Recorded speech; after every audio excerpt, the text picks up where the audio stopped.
अस्सलाम वालेकुम everyone, welcome to my channel, welcome to another vlog. I hope आप सब ठीक होंगे। हम लोग भी अल्हम्दुलिल्लाह ठीक हैं। अभी जी नाश्ते का टाइम है और नाश्ता मैं बनाने लगी हूँ अपने लिए। बच्चे भी उठ गए हैं, बच्चों के लिए भी बनाना है। आज है जी सैटरडे, तो बच्चे घर पर ही हैं और इनके लिए नाश्ता बनाऊँगी। बाकी जो भी दिन की रूटीन होगी आपके साथ शेयर करूँगी। नाश्ते में मैं बना रही हूँ, चाय होगी, एग्स होंगे, ब्रेड होगी और इसके साथ साथ हम लोग पराठा खाएंगे। और आजकल बस पराठे का मेरा बड़ा ही दिल करता है। सुबह उठते ही मुझे ख्याल आता है पराठा खाऊं। वेट बढ़ता जा रहा है और लेकिन ये कि चलें, अब मैं सोचती हूँ कि लाहौर से आके तो एक दफ़ा ही मैं डाइट शाइट करूँगी, क्योंकि वहाँ जाके भी मुझसे बड़ी बदपरहेज़ियाँ होनी हैं। तो फिर मेरा जो है ना सेल्फ़ कंट्रोल इस मामले में बिल्कुल भी अच्छा नहीं। वैसे मेरा सेल्फ़ कंट्रोल इतना कोई अच्छा है ना, मेरे हस्बैंड हैरान होते हैं, आप कैसे खुद को कंट्रोल कर लेती हैं, कैसे खुद को कोई भी काम करने के लिए मोटिवेट कर देती हैं। लेकिन बस एक ये जो खाना छोड़ना है ना, इसका मेरा सेल्फ़ कंट्रोल कोई अच्छा नहीं है। खैर, अंडे अंडे अंडे सुबह नाश्ते में, इसके अलावा और कोई ऑप्शन ही नहीं समझ आती। और वैसे भी बच्चे घर पे थे तो मैंने सोचा आज एग और ब्रेड ही खाएं, ताकि इनका अच्छे से पेट भरे और इनको थोड़ी न्यूट्रिशन भी मिले। तो इस वजह से मैंने फिर इनके लिए ऑमलेट्स बना लिए। जिसको जो तरह का एग पसंद था उनके सबके लिए वो वाले एग बना लिए हैं। फातिमा को हाफ़ फ्राई पसंद होता है, ज़ैनब को ऑमलेट पसंद होता है, ईज़ा भी ऑमलेट खा लेती है लेकिन थोड़ी कम मिर्चें। तो बस सबसे पहले मैंने इनको नाश्ता दिया ताकि ये तो ध्यान लगे ना। उसके बाद मैं फिर सुकून से अपना नाश्ता बनाऊंगी और सुकून से बैठ के अपने हस्बैंड के साथ नाश्ता करेंगे। नाश्ते पे ये होता है कि हमारी काफ़ी डिस्कशंस हो जाती हैं। हम नाश्ता करने बैठते हैं, हमें आधा पौना घंटा वहीं पे बैठे बैठे हो जाता है। बातें वगैरह करते रहते हैं और साथ साथ डिस्कस करते रहते हैं, साथ साथ कुछ ना कुछ अपना जो भी हमारा मील होता है हम वो इंजॉय करते हैं। तबीयत जो है ज़ावियार की ठीक है, अभी भी उसका नाक थोड़ा बंद ही है लेकिन मेडिसिन दे रहे हैं। बाकी ये कि ज़ैनब को भी थोड़ा सा हुआ था नज़ला वगैरह, उसको एंटी एलर्जी की दिया हमने और पैनाडोल टाइप दिया उसको, वो तो ठीक हो गई है, अल्लाह का शुक्र है। बाकी ये कि मुझे अभी फ्लू है, गला भी ख़राब है, आज मेरे सर में भी दर्द है। जब मैं आज वॉइस ओवर कर रही हूँ तो मेरे सर में भी अभी मुझे बहुत फ़ील हो रही है दर्द। वो सम टाइम ऐसे हो जाता है कि फ्लू वगैरह की वजह से हो जाता है। खैर, ये तो सब कुछ साथ साथ चलता रहता है। और यहाँ पर जी मेरा पराठा बन गया है, हस्बैंड की रोटी बन गई है, चाय मैंने बना ली थी, ये चने कल के पड़े हुए थे वो साथ रख लिए हैं, दाल जो पड़ी हुई थी वो भी रख ली है, अचार रख लिया है। और आप देख सकते हैं हमारे मतलब मेरे और मेरे हस्बैंड के खाने के साथ लवाजमात बड़े होते हैं। रायता, सैलड, चटनी, प्याज, कल का सालन, अंडे, बड़ा कुछ हम लोग साथ में खाते हैं। तो खैर, ये था जी हमारा नाश्ता। उसके बाद ज़ैनब के होने लगे हैं एग्ज़ाम्स। मुझे बहुत था कि जी 21 को मैंने चले जाना है लाहौर। इनका फ़र्स्ट डे ही होना है छुट्टी का, क्योंकि हर साल 21 को ही पहली छुट्टी होती है। तो मुझे ये था कि 21 को इस दफ़ा ही होगी छुट्टी, इनका स्पोर्ट्स डे भी हो गया, सारा कुछ हो गया, तो भाई हम बड़े मज़े से चले जाएंगे। लेकिन कुछ दिन बाद आ गई जी इनकी डेट शीट के इनके 22 तक एग्ज़ाम्स हैं। अब ये होगा कि ज़ैनब के एग्ज़ाम्स दिलवा के 22 को हम चाहते तो जा सकते थे लाहौर, लेकिन हमने नहीं जाना क्योंकि फ़ोग वगैरह बहुत होती है। इधर तो इतनी फ़ोग नहीं होती, लेकिन लाहौर, फैसलाबाद ऐसे एरियाज़ में फ़ोग बहुत होती है, तो फिर ट्रैवलिंग करना थोड़ा मुश्किल है। तो मैं यही सोच रही थी कि 23 को सुकून से जाएंगे। मैं 22 को रात को हर चीज़ पैक शैक करके रखूँगी और बच्चों को भी नहला के सुलाऊँगी। और 23 को हम लोग सुबह सुबह 8-9 बजे जैसे ही बच्चे उठेंगे हम लोग निकल पड़ेंगे। कोशिश करेंगे यहाँ से कहीं से अच्छा सा नाश्ता करें, उसके बाद मोटरवे पे बिल्कुल ना रुकें, डायरेक्ट घर जाके फिर लंच करें। तो प्लान तो अब ये है, बाकी देखते हैं उस दिन क्या होता है, क्या सिचुएशन होती है, वेदर की क्या कंडीशन होती है। तो जो भी और अल्लाह ताला ने क्या चाहना है तो वैसे ही हम करेंगे, लेकिन फ़िलहाल प्लान ऐसा बनाया हुआ है। तो मैं जाऊँगी 23 को, और जितनी देर तक बच्चों की छुट्टियां अनाउंस होंगी कि लास्ट छुट्टी मतलब जिस दिन भी होगी उससे एक या 2 दिन पहले हम लोग घर आ जाएंगे। 1 वीक का प्लान लाहौर में रहने का है और 4 दिन, तीन तो दिन नहीं लेकिन 4 दिन का प्लान है फैसलाबाद में रहने का। उसके बाद फिर हम लोग आ जाएंगे। बाकी ये कि हस्बैंड भी मेरे साथ ही होंगे और अगर उनको कोई एमरजेंसी ना हुई, कोई काम की या कोई मीटिंग इम्पोर्टेंट ना हुई तो वो फिर हमारे साथ ही कंटिन्यू करेंगे, वरना वो फिर वापस आ जाएंगे। तो लेकिन ये कि मैंने तो वहाँ पे रहना है, मैं तो बड़ी देर बाद जा रही हूँ और मैं अच्छे से इंजॉय करना चाह रही हूँ। मैंने तो बड़ी प्लान्स भी बनाए हुए हैं, यहाँ जाएंगे वहाँ जाएंगे, ये खाएंगे वो पिएंगे। तो आजकल ना सिर्फ मेरे दिमाग में यही चल रहा है। इसके अलावा आप मेरी एक्साइटमेंट की इंतहा देखें कि मेरा दिल, जब मैंने आपको मामा के कपड़े दिखाए थे कल शायद आपके व्लॉग में या परसों के व्लॉग में, तो मेरा दिल करता है मैं पैकिंग कर लूँ। आप यकीन करें मेरा दिल अभी भी कर रहा है कि मैं बस पैकिंग करके सामान तो अपना रेडी करूँ ना। तो खैर मंडे को मैंने कर लेनी है पैकिंग, क्योंकि ऑफ कोर्स वहाँ पे सारे नए कपड़े लेके जाने हैं और नए कपड़े मैं ना तो खुद पहन रही हूँ। और आप यकीन करें, जो मैंने कपड़े की वीडियो बनाई थी ड्रेस डिज़ाइन स्टाइलिंग की, उनमें से मैं कोई कपड़ा नहीं पहन रही सिवाय कल जो डिनर पे हम पहन के गए थे। उसके अलावा मैं कोई कपड़ा नहीं पहन रही। यही सोच रही हूँ कि जो करना है ना अब लाहौर जाके करना है, जो नया सूट पहनना है लाहौर ही पहनना है। इवन मेरी वैक्सिंग, मेरे कभी भी आर्म्स पे इतने लंबे लंबे बाल मैंने नहीं होने दिए, और अब मैं यही कह रही हूँ नहीं अब जिस दिन जाऊँगी ना उसी दिन अपना सारा फेशियल और हेयर रिमूव और सब कुछ करूँगी। आईब्रोज इतनी बड़ी हुई है, वो भी यही सोच रही हूँ नहीं जी अब लाहौर जाना है तो उससे एक दिन पहले ही करवानी है। तो मतलब हर चीज़ अब एसोसिएट हो रही है कि बस लाहौर जाना है और तभी करना है ये सब कुछ। तो बस अब एक्साइटमेंट बहुत ज़्यादा है। मंडे को मैंने पैकिंग कर लेनी है, आपके साथ शेयर ज़रूर करूँगी कि किस तरह पैकिंग करूँगी, क्या टिप्स और भी बताऊँगी कि किस तरह फैमिली के साथ आपने जो अपनी पैकिंग वगैरह है वो करनी है। और ऑफ़ कोर्स नए कपड़े हैं सारे, वो भी हमने घर में तो पहनने नहीं है। एक एक सूट बस बाहर निकाल लूँगी जो हमने पहन के रास्ते में से जाना है। बाकी ये है कि सारे मैं इनर्स और सॉक्स और ईच एंड एवरीथिंग जो भी होगा बच्चों के साथ। और विंटर में जो है ना पैकिंग करना बड़ा मुश्किल होता है। वैसे इतना ढेर जमा हो जाता है, इतना सामान जमा हो जाता है ना, क्योंकि एक सिर्फ सूट नहीं पहनना होता, उसके नीचे 3 कपड़े पहनने होते हैं। तो इस वजह से ना बड़ा ढेर जमा हो जाता है। अभी खैर पैकिंग के साथ साथ मुझे कुछ और भी काम करने हैं। जैसे मुझे अपने कुछ जूते धोने हैं, बच्चों के जूते धोने हैं, इनकी बोझ बड़ी गंदी हुई हैं, सारी बोझ वॉश करनी है, अपना फेशियल करना है, पैकिंग करनी है। तो मतलब अब रोज़ ना एक एक काम मैं आहिस्ता आहिस्ता निपटाती जाऊँगी। जो प्रायोरिटी जिस काम की पहले होगी वो पहले कर लूँगी, और जो लास्ट में करने वाले होंगे वो लास्ट में कर लूँगी। जैसे फेशियल और इस तरह के काम वो लास्ट में कर लूँगी। शूज़ वगैरह भी कल परसों धो लूँगी। आज तो घर में दावत है जब मैं वॉइस ओवर कर रही हूँ।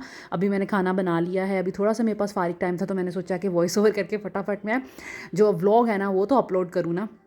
बाकी ये है कि इंशाल्लाह ताला आज की दावत हो जाए और ज़ैनब के एग्ज़ाम साथ साथ चलते रहेंगे। तैयारी मैं करवा रही हूँ। संडे को दावत थी तो मैंने सैटरडे को इसको आलमोस्ट तैयारी करवा ली थी। अब ये है कि जैसे ही गेस्ट जाएंगे मैं इसको लेके बैठ जाऊँगी। अभी ये फ्री है, एंटरटेन हो रही है। जैसे ही गेस्ट वगैरह जाएंगे 3 बजे के करीब आएंगे, तो फिर उसके बाद मैं फिर ज़ैनब को लेके बैठ जाऊँगी सारा कुछ छोड़ छाड़ के, क्योंकि मुझे इतना स्ट्रेस है ना इसके पेपर का, और है भी उर्दू का, और उर्दू का कोर्स भी अच्छा खासा है। खैर इसको मैं पढ़ा रही थी, फ़ातिमा को मैंने होमवर्क करवा दिया था अच्छे से, और रेसिपी सुन ली थी इससे, काफ़ी कुछ करवा दिया था। लेकिन ये कि संडे को अभी आज के दिन जो मैं वॉइस ओवर कर रही हूँ, इसको भी जब ज़ैनब को लेके बैठूँगी तो फिर इसको भी एक दफ़ा लेके बैठ के तो इसकी और रिवीजन वगैरह करा दूँगी। खैर इनको पढ़ा लिया था। फ़ातिमा का तो सिंपल होमवर्क ही था, और इसी मैंने कुछ सुनी इससे। उसके बाद मैंने ये ना सपारे में थोड़ी वीक है, भूल जाती है जो पिछला पढ़ा होता है इसने, तो मैंने फिर इसको लेके बैठी हुई थी कि ये रिवीजन कर ले इस पारे की। लेकिन ज़ैनब को आज रिवीजन नहीं कराई, क्योंकि कंसंट्रेशन सिर्फ एग्ज़ाम की तरफ ही थी, कि क्योंकि वैसे भी ज़ैनब जो है ना वो अच्छा पढ़ लेती है कुरान पाक। तो फिर मैंने ये सोचा कि रिवीजन फ़ातिमा को करवा देती हूँ। ज़ैनब की खैर है, ज़ैनब जो है ना बस कॉन्सनट्रेट करे अपने एग्ज़ाम पे। बाकी ये कि इन्होंने फिर रिवीजन मैंने करवा दी थी, बच्चों को लंच मैंने करवा दिया था, टीचर की कॉल आ गई थी, ज़ैनब ने भी कुरान ये अपना सबक सुना दिया था, फ़ातिमा ने भी सबक सुना दिया था। तो माशाल्लाह अल्लाह का शुक्र है कि जो आज के टास्क थे ना वो हमारे पूरे हो गए थे। मुझे यहाँ पे हल्की फुल्की भूख लग रही थी बच्चों को पढ़ाने के बाद, तो मैंने सोचा कि थोड़ा सा ये ग्रेप फ्रूट खा लूँ, साथ में थोड़े से ऑरेंजेस ले लूँ। तो बस अब जब तक खाना नहीं बन रहा था तब तक मैंने सोचा कि थोड़ा बहुत मैं अपनी ये जो बेवक्त की भूख है ना इसी तरह सेटिस्फाई करूँ कि मैं थोड़ा सा फ्रूट ले लूँ। खैर मैंने खा लिया था यहाँ पर अपना ग्रेप फ्रूट और ऑरेंजेस। हस्बैंड को मैंने अभी गर्म करके दिया था गाजर का हलवा, लास्ट बिल्कुल पड़ा हुआ था, इतना सा इस बाउल में जितना था। दूध साथ उनको दिया है, ख़ुद मैंने फ्रूट खा लिया था। तो अब बस ये काम हो गया है। आज कुछ पकाने का दिल नहीं था, तो मैंने सोचा फ़िश निकाल के रख देती हूँ, फ़िश फ्राई करके दे दूँगी। दाल भी पड़ी हुई है, बच्चों को मैंने दाल के साथ पराठे दोपहर में बना के दिए थे और उन्होंने बहुत शौक़ से खाए थे। बाकी थोड़ी सी दाल चावल भी पड़े हुए हैं, तो मैंने सोचा इसी से गुजारा हो जाएगा। लेकिन नहीं, मेरे हस्बैंड ने कहा कि नहीं भाई मेरा नहीं दिल कर रहा फ़िश खाने को, उसको वापस रखें। तो खैर यहाँ पे बच्चियाँ भी, इन्होंने पढ़ा था थोड़ा सा, मैंने उनको फ्री टाइम दिया है रिलैक्स होने के लिए, तो वो रिलैक्स हो रही हैं। और मैं जो हूँ बस वो अपना फ्रूट ख़त्म कर रही थी। इसके साथ साथ बच्चियाँ जो हैं वो सो गई थी, फिर सारे ही बच्चे सो गए थे, ज़ावियार, इज़ा, ज़ैनब, फ़ातिमा सब सो गए थे। और मुझे भी ऐसी कोई फिर हुआ ना कि सब बच्चे सो रहे हैं, हीटर चल रहा है, तो मैं भी सो जाती हूँ। मैंने ज़ावियार को लिया, डायपर वगैरह उसका चेंज किया, और फिर मैंने उसको चेंज वगैरह करवा के तो फिर मैंने उसको भी लिटा दिया। खैर ज़ावियार तो थोड़ा बहुत जागता रहा, कभी सो रहा था कभी जाग रहा था, लेकिन मुझे बड़ी सुस्ती चढ़ी उसके बाद ना। और ठंड भी अब तो इतनी लगती है ना कि जैसे जैसे अब दिन चेंज हो रहे हैं और ठंड बहुत ज़्यादा होती जा रही।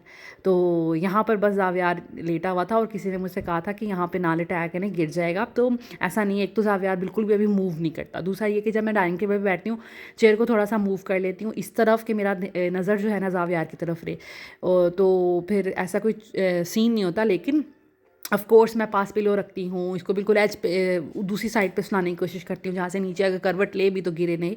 केयर तो बहुत होती है, बाकी ये कि आहिस्ता आहिस्ता जैसे जैसे ये थोड़ा सा मुझे लगेगा ना कि अब ये करवट लेने लग गया, फिर मैं ऐसा कोई रिस्क नहीं लूँगी, क्योंकि ऑफ़ कोर्स मुझे भी पता है कि बच्चा छोटा है, गिर सकता है।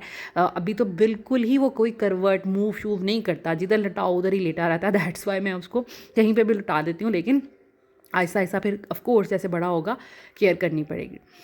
थोड़े से बर्तन थे जो हम लोगों ने, बच्चों ने थोड़ा लाइक, उन्होंने, मैंने तो लंच नहीं किया था, मैंने वो ग्रेप फ्रूट ही खा लिया था। उसके बाद बच्चों को मैंने दाल के साथ पराठे बना दिए थे, माशाल्लाह उन्होंने वो खा लिए थे। हस्बैंड ने हलवा और दूध पी लिया था, इसलिए उनको भूख ही नहीं थी। तो मैंने सोचा कि अब मैं फिर खाना बनाऊंगी शाम में ही। और हस्बैंड ने जैसे कहा कि फ़िश नहीं मैंने खानी, मैंने फिर उसको वापस रख दिया। फिर मैंने कीमा निकाल लिया था, क्योंकि इनको कीमा बहुत पसंद है। मैंने सोचा फिर जल्दी जल्दी कीमा बन जाएगा, आलू कीमा बना लेती हूँ। बड़ा बेसिक होती है मेरी रेसिपी, लेकिन मेरा आलू कीमा बहुत मज़े का बनता है। और मेरा जो आलू कीमा होता है ना, ऑरेंज ऑरेंज रेड रेड सा बनता है, अक्सर लोगों का काला काला सा बनता है, आई डोंट नो वाई। लेकिन मैं अगर आपको अपनी रेसिपी बताऊं तो मेरी रेसिपी यही है कि मैं कीमा प्रेशर कुकर में डाल देती हूँ, उसमें नमक, मिर्च, हल्दी, थोड़ा सा कुटा ज़ीरा, थोड़ा सा कुटा धनिया पाउडर कह लें आप, और वो डाल के, और गरम मसाला भी इसी पॉइंट पे मैंने डालना होता है। गरम मसाला डाल के, पानी डाल के, उसमें मैं टमाटर ज़्यादा डालने हैं। अगर आपको कलर चाहिए ना अच्छा अपने कीमे का, तो उसमें टमाटर ज़्यादा डालें। प्याज रूटीन का डाल देना है, लहसुन भी रूटीन का डाल देना है, और अदरक भी रूटीन का डाल देना है। बस इन सबको आपने प्रेशर कुकर में डाल के अच्छे से इसको प्रेशर कुक कर ले तकरीबन 10 मिनट के लिए। उसके बाद आलू डाल लें और थोड़ा सा पानी डाल के, तो उसको, वो आपका तैयार हो जाएगा। एंड पे एक दफ़ा मैं फिर गरम मसाला डालती हूँ, उससे कलर बहुत खूबसूरत आता है। खैर, यहाँ पर खाना तो मैं साथ साथ बना रही थी, तो यहाँ पर मैंने चिकन मंगवाया था अपने हस्बैंड से, क्योंकि कल आज के दिन दावत थी मेरे हस्बैंड के फ्रेंड की, तो उन्होंने फिर आना था लंच टाइम पे। तो बस मैंने इन्हें कहा था कि लंच टाइम पे उन्होंने आना है, तो आप कोशिश करें मुझे सारी चीज़ें पहले ही ला दें, क्योंकि डिनर के टाइम किसी में गेस्ट ने आना हो ना, फिर आपके पास बहुत सेफ टाइम होता है, आप सफाइयाँ भी कर सकते हैं, सब कुछ कर सकते हैं। लेकिन लंच के टाइम किसी ने आना होता है ना, फिर आपको पता है वीकेंड पे बच्चे भी सम टाइम लेट उठ रहे होते हैं, तो इस वजह से फिर टाइमली सारा काम करना पड़ता है। अच्छा जी, तो मैंने आपको बताया था कि हमारे घर आने हैं कल गेस्ट, तो यहाँ पर चिकन मैंने मंगवाया था, चिकन को वॉश करके रखा है और अब मैंने सेपरेट करके रख लिया है, जो कि कल खाना बनाना है उसके लिए। और अब मैं इसी तरह पैक कर लूँगी। इस तरह ये फ़ायदा हो जाता है धोकर रखने का, कि आसानी हो जाती है आपको। अगर जल्दी भी हो ना, धुला हुआ हो चिकन, तो डीफ्रोस्ट नहीं करना पड़ता, आप फ़ौरन सारा कुछ डालें और जल्दी जल्दी में पका लें, क्योंकि डीफ्रोस्ट करो उसको अलग करने में बहुत टाइम लग जाता है। खैर, यहाँ पर मैंने चिकन 2 साइड पे रखा है। एक मैंने कल बनानी है बिरयानी, तो बिरयानी के लिए मैंने यहाँ पर रख दिया है, ये तकरीबन 1 kg से थोड़ा सा ग्राम्स ऊपर है, ठीक है। उसके बाद यहाँ पे मैंने लिया है सालन के लिए। सालन चूँकि ज़्यादा खाया जाता है, और राइस में तो यही होता है ना कि एक, अच्छा आप लोगों के लिए यहाँ पर टिप है, जो बिल्कुल ऐसी लड़कियाँ हैं जिनको मेहमानों को डील नहीं करना आता, या फिर उनको पता नहीं चलता किसके लिए कितना खाना बनाए, क्योंकि पहले मैं भी बहुत खाना बना लेती थी, मुझे पता नहीं चलता था। और एक दफ़ा ऐसा हुआ कि मेहमान मेरी तरफ आए तो मैंने खाना बनाया और वो कम पड़ गया, तो मतलब ऐसा हो जाता है। तो अभी उनके लिए ये है कि जैसे कल आएंगे 7 से 8 लोग, 2 लोग हम होंगे, तो यहाँ पर मैंने बनाना है 1 किलो से थोड़ा सा ज़्यादा चिकन मैंने लिया है, और 1 किलो चावल मैं उसमें डालूँगी। चावल जो होते हैं उसमें सब एक एक मुश्किल से चिकन का पीस लेते हैं, ठीक है। तो इसलिए चावलों में कम कर लिया करें चिकन, पूरा पूरा लाइक जितने लोग हों उससे आप थोड़ा डबल या तो कर लें या फिर 1.5 क्वांटिटी रख लें चिकन पीसेस की। जैसे हम लोग 10 लोग होंगे तो मैंने ये तकरीबन 20 पीसेस हैं, तो ये मैंने रख लिए हैं। हाँ, मुझे भी होता है कि कम ना चिकन पड़ जाए, लेकिन मेरा ख्याल है कोई अच्छा सफिशेंटली भी हम खाएंगे ना तो पूरा पूरा रहेगा। उसके बाद यहाँ पर मैंने लिया है चिकन सालन के लिए, और सालन के लिए मैंने तकरीबन 1200 ग्राम्स लिया है। मैंने वेइंग मशीन पे ना वेट कर लिया था कि कितना है, ताकि मैं आपको ईज़िली बता सकूँ। तो यहाँ पर सालन जो है मैं ग्रेवी वाला बनाऊँगी, लाइक मसाले वाला, तो इसमें बड़ा अच्छा पूरा पूरा आ जाएगा। अब मैंने मंगवाए थे 3 चिकन, ठीक है। तो 3 चिकन में ये पूरा एक चिकन है, और ये 2 चिकन के मैंने सेपरेट सेपरेट पोर्शंस कर लिए हैं। इसमें से सारा बोनलेस पार्ट मैंने वो निकाल लिया, इसमें से भी और थोड़ा सा इसमें से भी। कुछ कुछ मैंने रहने दिया है, ठीक है, ताकि मेहमानों में से अगर किसी को बोनलेस पसंद है तो वो बोनलेस ले ले। तो मैंने कुछ कुछ इसमें डाला है, बाकी मैंने इसमें रख दिया। अब कल मैंने बनानी है ब्रेड, तो ब्रेड में लगेगा मेरा ये चिकन मेजर पार्ट इसमें, और थोड़ा सा मैं पास्ता बच्चों के लिए मैंने ये सोचा है मैं चिकन ब्रेड बनाऊँगी 3 फुल, ठीक है, और थोड़ा सा चिकन पास्ता बनाऊँगी। बच्चे तो इसी में राज़ी हो जाएंगे, बड़े जो होंगे वो ये खा लेंगे, ठीक है। तो इस तरह मैंने कुछ इसको डिवाइड किया, लाइक 2 चिकन में जो 1.5 किलो के होंगे, 2 चिकन में मैंने बनानी है 4 डिशेस, ठीक है। ये वाला जो चिकन है मेरा, जो अलग से मैंने वॉश किया है, इसमें बोनलेस पार्ट नहीं निकाला। हो सकता है ब्रेड के लिए मैं थोड़ा सा ज़्यादा ले लूँ, क्योंकि 3 ब्रेड बनानी है तो ये थोड़ा चिकन कम होगा। तो इसमें से भी बोनलेस निकाल लेती हूँ, बाकी पैकेट बना के रख लेती हूँ, हम बाद में पका लेंगे। तो तकरीबन मेरा 3 चिकन में 3 भी नहीं लगेगा, इसमें से काफ़ी निकल जाएगा, सिर्फ बोनलेस थोड़ा सा मैं निकाल लूँगी, तो ये सारे का सारा बच जाएगा। तो तकरीबन 3 चिकन में मेरा 2 चिकन में बड़ा अच्छा मेन्यू जो है ना, 4 मेन डिशेस बन रही हैं, उसके अलावा एक स्वीट डिश होगी, रायता होगा, तो मतलब काफ़ी सही एहतमाम हो जाएगा। उसके साथ साथ ये मेरा वेइंग स्केल है, इस पे कुछ किसी चीज़ को मेजर करना हो तो आसानी से हो जाता है, तो ये मैंने निकाला था मेजर करने के लिए। यहाँ पर जी मैंने बनाया है आज आलू कीमा, और आप मेरे आलू कीमे का कलर चेक करें कितना खूबसूरत है। ये कोई मतलब फ्लैश बस ऑन है, और ये इसी तरह मेरा हमेशा होता है। बड़ा मैं ना रेड रेड बनाती हूँ, कुछ लोगों से ब्राउन ब्राउन बनता है। तो बस जब भी आलू कीमा बनाएं कोशिश करें इसमें टमाटर ज़्यादा डालें, और इसमें हल्दी ज़्यादा डलती है बनिस्बत बाकी सालन के, तो हल्दी का इस्तेमाल ज़्यादा रखें, और थोड़ा सा गर्म मसाला भी जो रूटीन का सालन होता है ना उसे थोड़ा सा ज़्यादा डाला करें, फिर आपका भी ऐसा रंग आएगा। कुछ भी नहीं किया था, सारा कुछ बीच में डाल दिया था। फिर बाद में जब कीमा गल गया, तकरीबन 10 मिनट के लिए प्रेशर लगाया, कीमा गल गया, उसमें मैंने फिर ऑयल डाल दिया, आलू डाल दिए, उनकी भुनाई की, और उसके बाद थोड़ा सा पानी लगा के फिर प्रेशर कुकर डाल दिया, क्योंकि मुझे अभी बड़ी जल्दी थी। हस्बैंड के लिए पहले तो मैंने फ़िश निकाली थी, उन्होंने नहीं कहा कि मेरा नहीं माइंड, तो फिर मैंने फटाफट ये बनाया। तो फिर आलू गलने में टाइम लगना था, तो आलूओं के लिए भी मैंने सिर्फ 3 मिनट के लिए वेट लगा दिया था। तो बस आलू कीमा का आप लुक देख सकते हैं। अब यहाँ पर मैं बनाने लगी हूँ रोटी, मैं और मेरे हस्बैंड रोटी खाएंगे, सैलड बना पड़ा है, तो बस फिर रोटी बना लूँ, फिर आपको दिखाती हूँ। रोटी बनाने से पहले मैंने सोचा कि मैं जल्दी से चिकन को ना फ्रीज़र में रख दूं ताकि ये ख़राब ना हो जाए। वैसे तो सर्दियाँ नहीं होता, लेकिन फिर भी डर तो रहता है। तो बस मैंने इसको डिफरेंट पैकेट्स में डाल के रख दिया था, और मुझे याद था मैंने कौन सा पैकेट कहाँ रखा है। ऑफ कोर्स चावलों वाला कौन सा है, सालन वाला कौन सा है, और जो एक्स्ट्रा से चिकन बच गया था उसका भी एक ही पैकेट बना के मैंने रख दिया, किसी दिन बना लूँगी। बोनलेस वाले को मैंने प्लेट में डाल दिया था, साथ में मैंने फ़ौरन से फिर रोटियाँ बना ली। और ये है जी हमारा, समझ लें ये शाम का ही खाना था। दोपहर में तो लंच हमने किया नहीं था, तो रात प्लस दोपहर का शाम का खाना है। 4 रोटियां मैंने बना ली थी कि शायद बच्चे भी ले लें, या समटाइम्स पड़ी रहती है तो फिर हस्बैंड खा लेते हैं। और मुझे अपने ससुराल की ये बात बहुत अच्छी लगती है।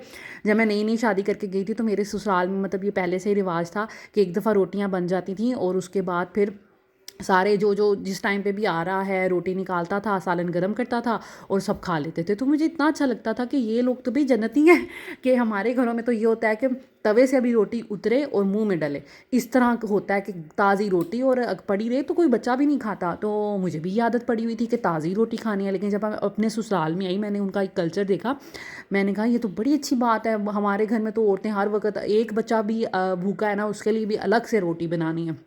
तो मुझे ये चीज़ बड़ी अच्छी लगी। तो अब हमारे घर में भी यही होता है। मैं दोपहर के टाइम तो ताज़ी बनाती हूँ, रात में भी ताज़ी बनाती हूँ, लेकिन रात में जब बनाती हूँ तो सम टाइम एक्स्ट्रा बना लेती हूँ, क्योंकि मेरे हस्बैंड को समटाइम्स भूख लग जाती है, कभी बच्चे बेवक्त खाना मांग लेते हैं, तो इस तरह होता है।